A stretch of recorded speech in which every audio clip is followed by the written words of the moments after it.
You know the pyramids, you know the collusion, you know Petra, but there is a wonder hiding in the middle of India that might just outdo all three, and still nowhere near as famous as it should be. It's called the Kailasa Temple. And here's the part that sounds impossible. This temple was never built. Yes, you heard it right. It was carved out of one single mountain. No blocks, no bricks, nothing stacked, nothing assembled.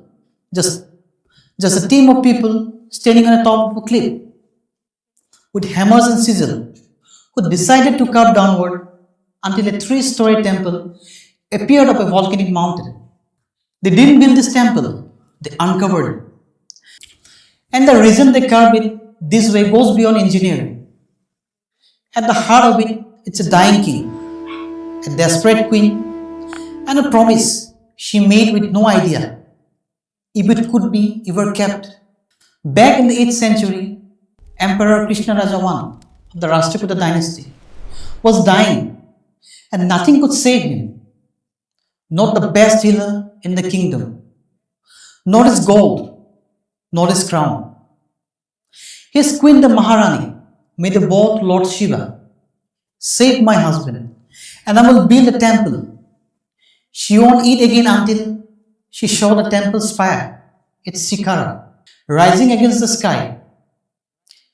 But here's the massive problem. A temple like that, built the normal way, takes decades. Layers by layers, stones by stones. First the foundation and last the shikara. The queen didn't have decades, she had days. So the builders threw out the rule book. With nowhere left, they began from the summit instead. They cut downward, exposing the temple's peak before a single foundation stone existed. A promise that should have taken a lifetime, kept by simply building the temple backward. But that only solved one problem. A much bigger one was still waiting. How do you turn an entire mountain into a temple? No cranes, no explosives, no steel tools even.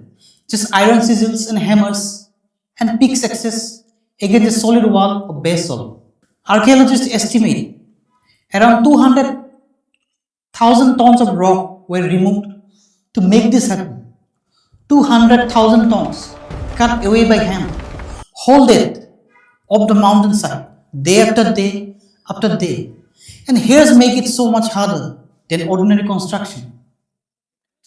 There was no room for mistake. If you are stacking stones and something cracks, you rebuild it. Kailasa didn't work that way. Every strike of a chisel was permanent.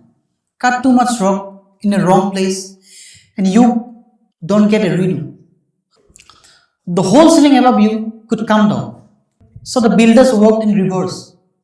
First they slide the massive trenches into the mountain to isolate one giant block of stone, roughly 100 feet tall, 150 feet wide, 200 feet deep. That block was the raw material for the entire temple. Then the real work began, and it demanded things we would struggle even today. They had to leave exactly the right amount of rock standing to hold up ceilings and overhanging holes. Too little and it collapses. They had to plan an entire three-dimensional building. Courtyards, staircases, bridges and shrines, all inside of one uncut mass of stone, with zero ability to watch a missing place later. And they had to fake the impossible. Carved beams, joints and pillars that looked assembled piece by piece, but are actually one continuous piece of mountain, sculpted to look like something it isn't. They even solve problems we have never think to ask about. Monsoon season could have been flooded and eroded the whole site, so they curved drainage channels directly into the rock, using gravity to pull rainwater safely down the mountainside. More than 1200 years later, most of these channels still work. And as the builders get deeper into the mountain, they lost daylight. To keep working inside the dirt, carved out spaces, historians believed they used oil lamps.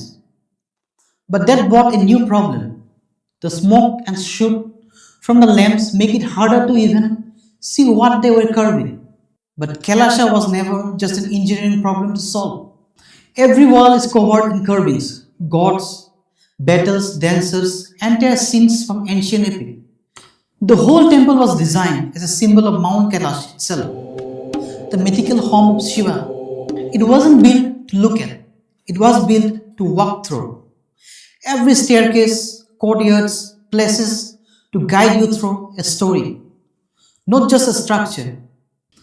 To this day, historians and engineers still argue over how exactly the labor was organized and how they kept everything so precise, cutting into solid rock with no way to undo a mistake. And maybe that's the real wonder of Kailasa.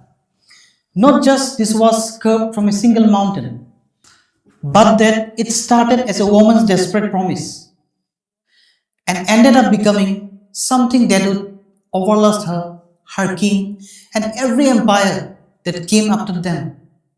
A promise made in days, a temple that's still standing 1200 years later. If this blew your mind the way it blew mine, hit like, send it to the one friend who is obsessed with ancient history.